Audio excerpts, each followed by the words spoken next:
ndabyibuka first time nza mu bu artist ibindusha byari byinshi cyane nk'abarasta barimo kundwanya bashaka ko nazagafata gusa rurema ni umenye ibyanjye rurema ni uzi ibyanjye ko bapanga nawe arimo gupanga bashaka kunega imitego mitindi Jehova Jire kuko ndi kumwe nawe niyo naca mu muriro sinzashya mwami Imana kuko ndi kumwe nawe niyo naca mu muriro sinzajya gumana nanjye gumana nanjye gumana nanjye niyo naca mu muriro sinzajya. Welcome back in Sundown Show. On today's interview ngiye kubana n'umuhanzi upcoming artist, umuhanzi ukiri mutoya ariko ufite talent, bamwita ashobora kwivuga amazina. Amazina ni First Legend. First Legend, welcome. Thanks. Meze fresh? Meze neza narebi kabisa. Nakoze flyer mvuga ko nzagutumira nyipostinga kuri WhatsApp. Birashoboka ko niba atari bamwe mu bantu wenda mwiganye cyangwa se bakuzi, ariko hari abantu bagiye bambwira ati uzagire ibibazo mubaza, mfite ibibazo bitatu ndibuze kubaza byavuye mu bantu ku ruhande, ariko mfite n'ibyanjye nateguye, so ndakeka ko uri buze kubisubiza, kandi ndakeka ko tugiye kugirana n'ikiganiro cyiza kiri buze kugira impact kuri career yawe n'urugendo urimo rwa music, sibyo? Uko kuba uri hano kuri platform nuko hari ibikorwa umaze gukora by'umuziki, narabirebye mbona ko byaba ari byiza nyine kuba nagutumira kugira ngo abantu bari hano kuri platform arenga 10,000 bakumenye. Hanyuma ndasaba uri kureba iki kiganiro ko wajya muri iyo comment ukareba link twapininzemo y'indirimbo y'umuhanzi Legend The Last, hanyuma The First, hanyuma ukajya gukora subscription ukanamusupporting, sibyo? Niko bimeze. So mu gutangira kuvuga ngo ugiye muri studio bwa mbere, imbaraga zo kujya muri studio bwa mbere wazikuye he? Kumva ko ushobora kugira icyizere ukaba wajya muri studio gukora indirimbo? Murakoze. Wundi bwa mbere ikigira igitekerezo cyo kujya muri studio hari byari byagenze bite? Ndabyibuka yari mu kwezi kwa gatandatu muri 2023. Nabonaga abandi bahanzi nyine bano barenze cyane nyine Diamond Platnumz wo muri Tanzania. Yego. Narabibonaga, nakundaga umuziki nyine tu. Nawukundaga, nkumva ibihangano by'abandi, nkumva nyine nanjye nshaka kuzagera ku rwego bariho cyangwa kuzakora akazi nk'ako bakora.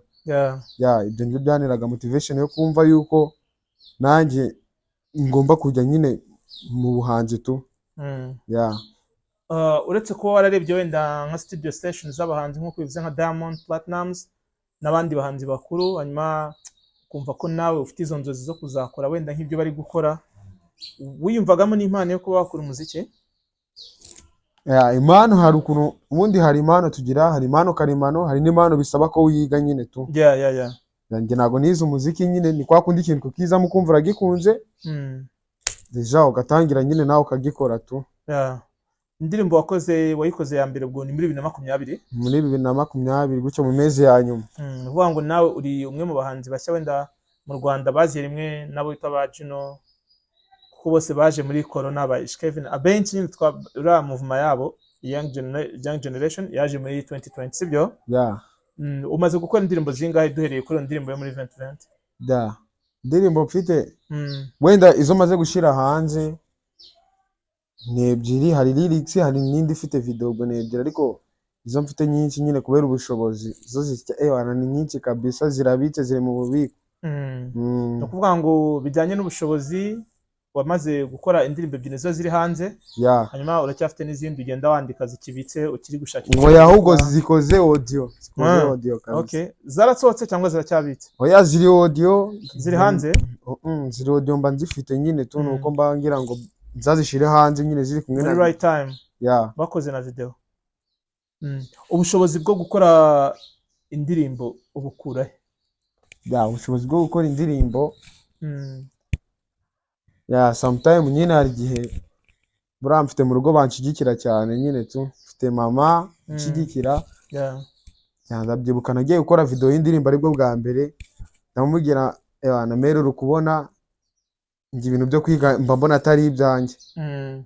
Ya ndamubwira rero mere njye gira ukuntu nsapotinga nyine njye kwikorera video kuko nyine mere yarazi ko mba mu bintu by'ubuhanzi ariko atazi ngo bivaye bijyahe. Mm. Ariko yamaye amafaranga nanjye nshyiraho ayanjye make nari mfite nkoze video, mere abona nyine ko bya bintu uko biri bifite connection tu bifite connection.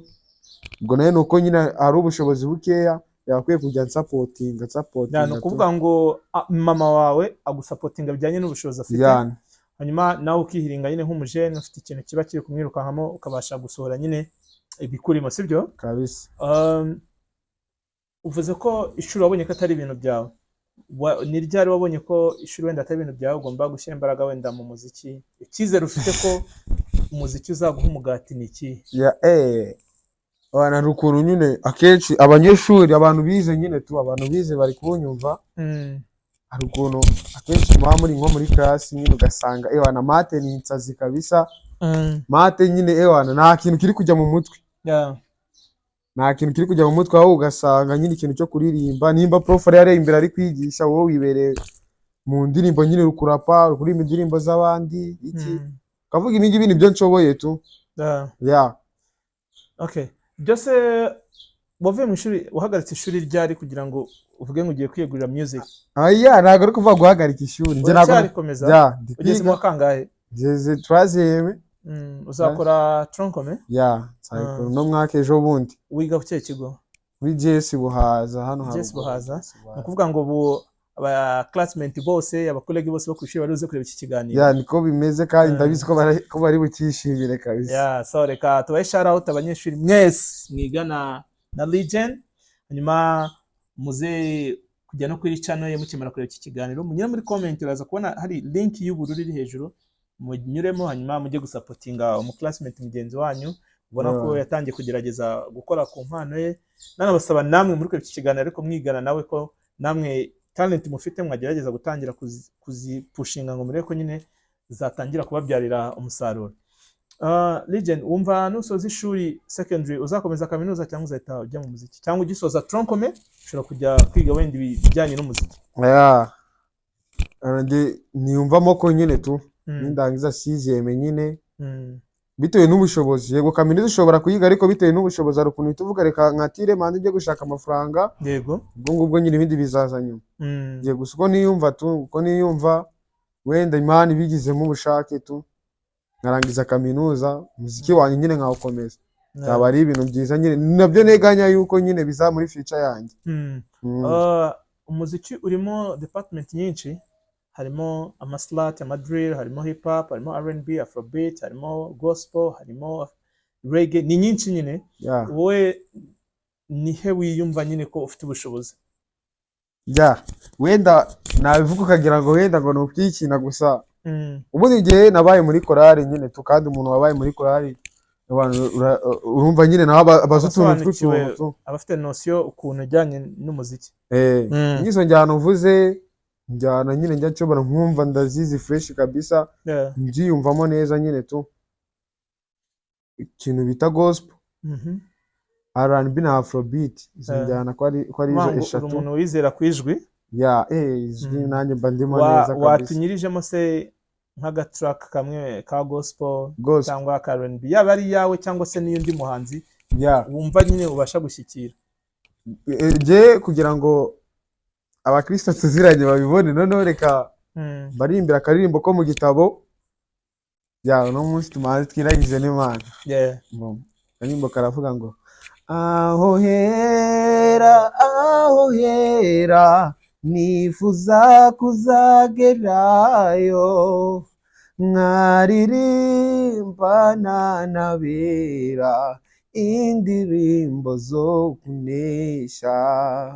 Bakundwa turabana b'Imana ariko uko tuzasa ni kurerekanwa bene data. Icyakora kuri hafi twibutse ibyabaye kuba kera natwe bitugezeho. Muhumuri yatangije umurimo ninaheza usoza aho ya Yeah, so ntago ibintu bya gospel mba mbizi cyane, uretse kwirefera wenda nko ku bahanzi baba babikora bari big, ariko sinzi wenda ngo nko muri iyo ndirimbo uririmbye mubaye muri choir, niba waba uririmba nk'irihejwi tujya twumvamo ngo za soprano, twumvamo bass, tenor, ubwo we ni iyihe style? abahungu dukunze kuririmba tenor, ariko aruto nyine nayo mba numva nyine indyoheye tu, mba numva nyayiririmba kabisa. Okay, so mu gukomeza, ubonye uburyo umuziki muri iyi minsi muri Gisenyi urimo abana batoya benshi, nagiye niyakira hano abana bakiri mu ishuri benshi bagenzi bawe kandi bafite talent kabisa, amazina ngiye kuvuga abantu bashake kuri YouTube baze kumprovinga niba ibyo mvuga ari byo cyangwa atari byo. Mushaka uwitwa NB Well Done cyangwa mushaka uwitwa Jody Last afite n'indirimbo cyashya bita Bizo, muze kumva abo bahanzi, cyangwa se mujye no gushaka Twin Vibes, no baracyari abana abajene bato, muraza kumva nyine ko dufite talent kandi tugomba kuzishyigikira kugira ngo zibashe nyine kuba zagurenga, kuko nicyo cyizere nyine cy'umuziki.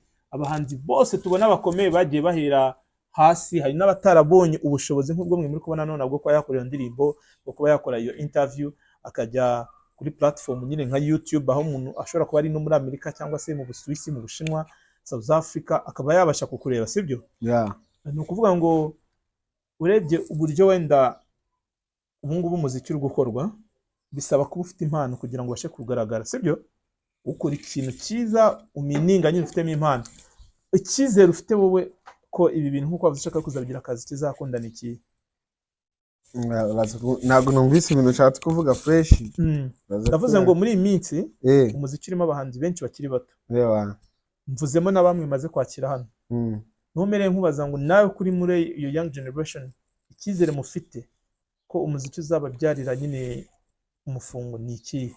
Cyane ko nkawe wavuze ko ari byo bintu ushaka kuzagira akazi. Icyizere kirahari, kuko ubundi baravuga ngo nagahora gahanze. Icyizere kirahari, yego, nubwo ubu ngubu hari abantu nyine umuntu aza kuri hit bikaza kugera igihe hit akayivaho nyine tu, yego, no kwisimburanwa, niko bimeze tu, nagahora gahanze, ubundi niko umunyarwanda yavuze. Ndahamya neza nyine ko aba bahanzi wenda ubu ngubu bahitinze in the future nyine tu. Ni ukuvuga ngo wenda ukoresheje umugani utari wo, wenda ariko ati wenda n'izibika zari amagi. Ibijyanye n'ikibazo n'image sibyo ra, kuko urumva uri umuhanzi muto, hari n'abandi bahanzi bato nka ba Bruce Melody bagiye bahera hasi cyane, ariko nka Diamond kugira ngo akore indirimbo ya mbere video, mama ye byasabye ko agurisha isheni yari afite kugira ngo akore video, sibyo? Na Bruce Melody mujya mwumva muri interviews zitandukanye struggles agenda avuga yanyuzemo kugira ngo abashe gukora indirimbo, sibyo? Wari kuvuga ati wenda icyizere kirahari kuko n'izibika zari amagi, naho tubona ubu bakomeye bayoboye nabo hari igihe nyine bari hasi nka, sibyo? Nibyo ariko n'ubundi urumva ibyo ni ibintu biri guhuza nyine bifite gisaro n'ubwo nyine. So nubango wowe wizereye mu gihe nk'uko warevuze future, wizera ko igihe kizagera hamwe no gukomeza gukora bigakunda. Igihe cyanjye nyine nanjye mba mbona kizagera nyine tu, ubwo ni sayita. Mu bibazo abantu bambajije bitatu, bambaje ati se ni gute ubona nyine uzabasha gukora promotion y'ibintu byawe ku buryo basha kugera kure? Buriya ikintu cya mbere buriya uzakora, n'umuntu uri kureba ino video buriya inama namugira, yego, yige kubana n'abantu neza kabisa, yige kubana n'abantu neza. Buriya iyo wabanye n'abantu neza ni ibintu byiza nyine tu, baragufasha baragushyigikira, n'igikorwa urimo iyo bakibonye baravuga reka tumushyigikire nyine, uyu nguyu ntari birye ni uwacu nyine, twabanye neza ntacyo atwaye. Nama nabagira rero, ngiye kubana neza, ngiye promotion yanjye wundi abantu nteganya yuko bazayinkora ni abantu twabanye neza, abantu twasangiye akabisi n'agahiye. Ikibazo cya kabiri kiravuga ngo urebye nyine uburyo ku myaka ufite na industry uburyo ihagaze, uribonaho ibyibuze nko mu myaka nk'itanu yindi iri imbere, nko muri 2030 urabona uracyari umuhanzi muto, mu myaka 5 iri imbere urabona nyine uzaba uri nko kuri standard bijyanye n'ibyo ufite mu mutwe, wenda projet ufite nk'uko wabivuze, urabona bizaba bimeze bite? imyaka 5 ahubwo ni myinshi, ndumva ugiye kure cyane, ko nyuma y'imyaka wenda nk'itatu nyuma y'imyaka 3 nibwo uzaba uri kurangiza secondaire. kuko n'ubundi ndi guteganya yuko nyine tu mani kugafata biri hano hafi, kubera ko akenshi uzareba ari abahanzi bakora umuziki nyine banagafasha ariko bakikiga tu. Yes barahari. Njye nyuma y'imyaka 3 ndahamye neza ko nyine ewa Imana izaba uri kukwinjiriza, Imana izaba yaraciye inzira kabisa. Watangiye gushaka amakuru ku bintu bijyanye na Apple Music, Spotify, Boomplay, aha ushobora gucreatinga account nk'umuhanzi ugashyiraho ibikorwa byawe abantu bakabyumva babashije kubigura cyane. Ni muri projet ariko nyine tu ntago navuga ngo narabitangiye gusa nyine byano kuvuga okay, niba utarabitangira biroroshye, utangire n'ujye uba ufite free time, ufite internet, utangire uvuga ati se ni gute nacuruza imiziki yanjye kuri izo mbuga nkoranyambaga, ko nta kintu cyo gusaba kirenze ni ugufungura account hanyuma ugashaka abantu bacuruza. Hari company aba distributeur bashinzwe kugurisha iyo miziki, bakajya bafata pourcentage ku miziki yawe, sibyo? Ikindi kibazo cya gatatu, abahanzi benshi bahera muri gospel nyuma bakaza muri sekira. Nuko muri gospel nta mafaranga barimo cyangwa nuko muri sekira barimo amafaranga menshi? Rundi zare n'ibyo by'amafaranga. Gospel nyine usanga abantu bayikora ari benshi kurusha nyine abakora sekira. Abantu bayikora ni benshi nyine, mpamvu ubona kuzamuka muziki wa gospel mo abahanzi benshi kurusha sekira cyane, ko bitagaragara. Gospel kuko uzareba batiyamamaza ntago byagaragara nyine, niyo mpamvu nyine nawe ubikora ntumenyekana ukabona ko atari ibintu byawe ugahitamo kujya muri sekira. Kuko akenshi uzarebe buriya abantu dusenga nko mu rusengero usanga harimo amakorari kandi mwayo makorari barimo wenda nk'abakobwa abahungu se bumva ibintu byo kuririmba tu, bimva ibintu byo kuririmba cyane, ugasanga nyine nawe ari kumva ko yazaba umuhanzi akagira kureba abana, for example nk'abana ba Vestina ba Drocas. Hari n'abandi benshi batangiye nyine kwigana buriya buryo bwabo bakoramo ibintu. Okay, ese ubundi ko uvuze kuri icyo kintu wenda cya ba Vestina na Drocas, ngeze kumva harimo saga hagati ya Mwirene na korali bari abana baririmbagamo. Iyo muri korali haba ari contract mwasinye, muri korali muri mu rwego rumeze gute? Aya muri korali nta bintu by'amakontra bibamo. Muri korali nta umuhanzi amara kuzamuka ugasanga korali irashaka gukurikirana umuhanzi ku ruhande, no kubera iki? N'ikintu kibagiye hari ubundi korali ni nka famille. Nka famille nta bintu by'amakontra, nka famille barakurera ugakura. Yego. Nyine nawe urumva iyo ushaka kubacika urumva nabo ntabwo ari ibintu bakwishimira nk'abantu bakoreza ukiri mutoya. Okay. Ntabwo babyishimira, niyo mpamvu akenshi usanga bakigukurikirana byaba babaje iki ibintu nk'ibyo ngibyo. Umuziki show business muri Gisenyi urayikurikira? Sana nkubeshye kabisa. Kubera iki udakurikira industry nawe urimo? Nangahe Gisenyi nkunda gukurikirana iby'Kigali cyane, kubera ko nyine bafite byinshi byo kubigiraho. Nangahe Gisenyi, yego hari Gisenyi ubona nta kintu wabigira, uburyo wanga guhera mu rugo ugahita yipasa muremure ukajya guhera Kigali. Kukiga ushobora kukiga ariko nyine nabo buriya ntukigire ku muntu nawe ugifite byinshi agomba kwiga. Buriya akenshi nyine ngiye mfata urugero ku bahanzi nyine bamaze kugafata, nyine afite management. Okay, that's your choice. Ngo wowe wigira ku bahanzi, ushaka kugira ku bahanzi bari kuri top level. Wigeze utwara indirimbo zawe ku ma radio station dufite hano nko muri SR Rubavu no ku Isango Isano?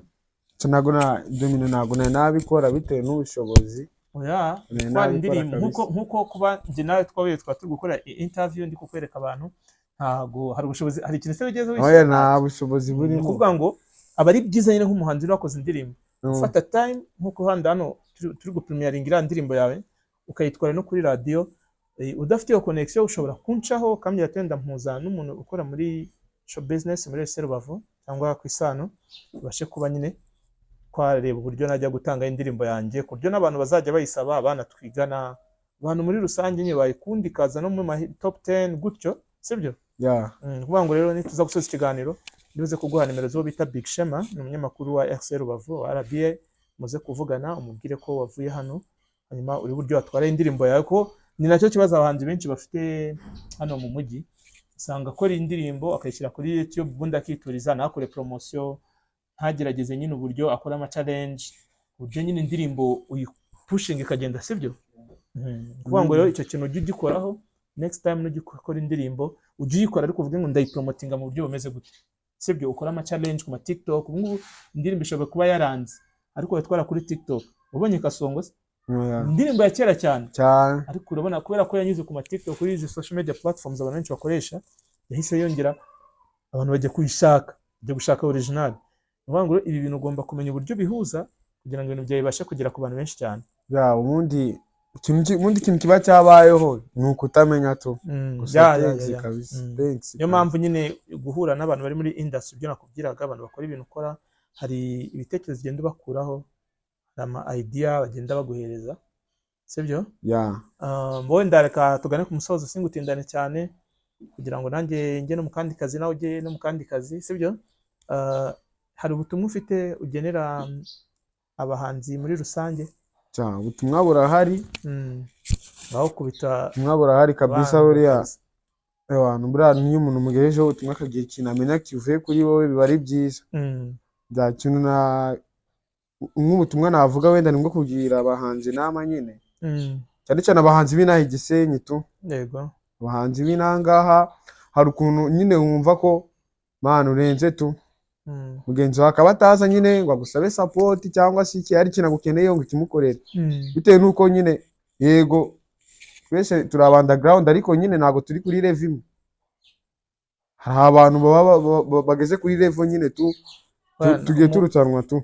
Umuhanzi ntabwo yuvuze underground aba ari umuhanzi ukiri kuzamuka.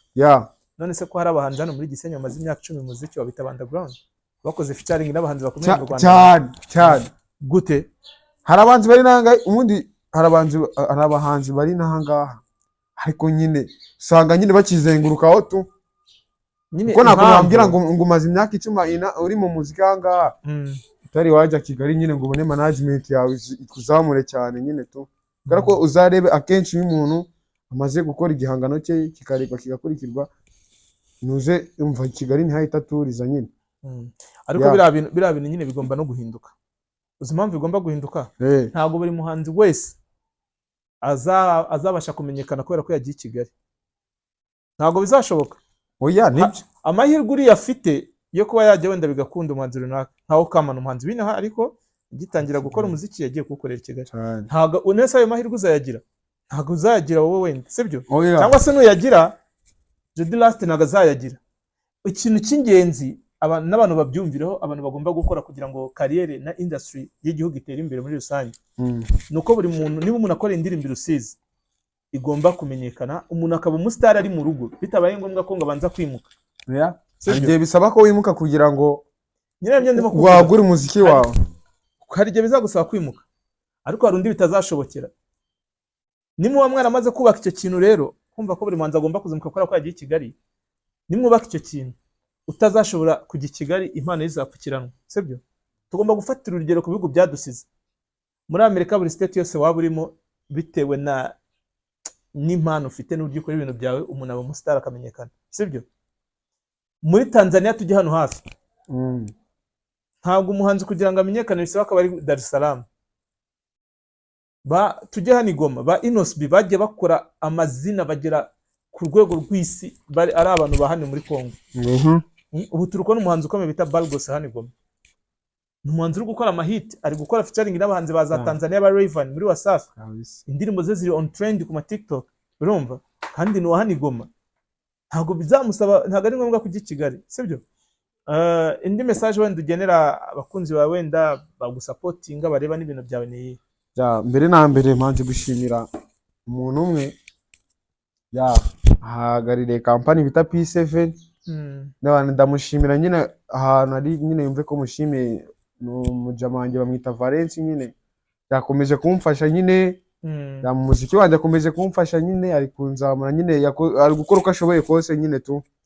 So bamwita Valence nyine, Valence muri P7. Big up to you kabisa. Ndamushimira aho arabyumve kabisa, asante. Kindi nongeye gushimira abantu bakomeje kunkurikirana, cyane cyane abanyeshuri twigana nk'uko wabivuze. n'abandi bantu bo mu quartier hanze inshuti zanjye n'abahanzi bagenzi banjye bari aba Kelon ba Jody ba Anywel Bidon baba bari bose tu tuba turi kumwe nabo ndabashimira na Baish Proud ira Twin Vibes na iri ku mutima ndayishimira kabisa. Bafite n'indirimbo nziza bita Nobody bakoranye na Ish Mubaya, mujye kuri YouTube mushaka indirimbo bita Nobody. Bafite indirimbo nziza cyane haba ku mashusho no kuyumva, ni indirimbo irakubiye kabisa. So nta butumwa ugenera mama wawe ko ambwiye ko ari mu Rwanda gusapotinga? Mama buranda namukunda burya mba namushize ku ruhande uko bacaka kumushimira byo biri private, ntago bacaka kumugeranya n'abandi bantu. Mama ndamukunda bari ikintu cy'agaciro, noneho ni ya supporting impano yawe. Harimo bamwe bake batarabyumva neza, aba ari ibintu nyine umuntu atarenze amaso. Mama nuza kuri iki kiganiro, ngiye nka Jared Kells ndagushimiye, kandi ukomeze supporting umwana wawe, umushyigikire kandi nawe yitware neza, agire discipline. Kuba umuhanzi ntibizatuma ajya mu zindi ngeso mbi, ibyo byari byakira kandi n'ababikoze byagiye bagiraho ingaruka, byica kariyeri yabo. Urugero twafata nka Gisa cy'Inganzo, umuhanzi wari umuhanga cyane ariko ubu warangiye nyine kubera imyitwarire itari myiza. Nashishikariza n'abandi ba young generation bafite talent kwitwara neza, mukirinda ibiyobyabwenge, mukirinda ubusambanyi, no kumva ko wagize izina, no kuba wareba ko wakoze indirimbo ikarebwa n'abantu 10,000 cyangwa ikiganiro kikarebwa n'abantu benshi, hanyuma ugatangira kubyimba. Ntabwo ari fresh. Legend wakoze, namwe mwakoze Jarod. Usuhuze abanyeshuri mwigana, usuhuze abantu bose bagusapotinga nko Valence muri P7 na mama wawe. Ndaza kubasuza ariko nyine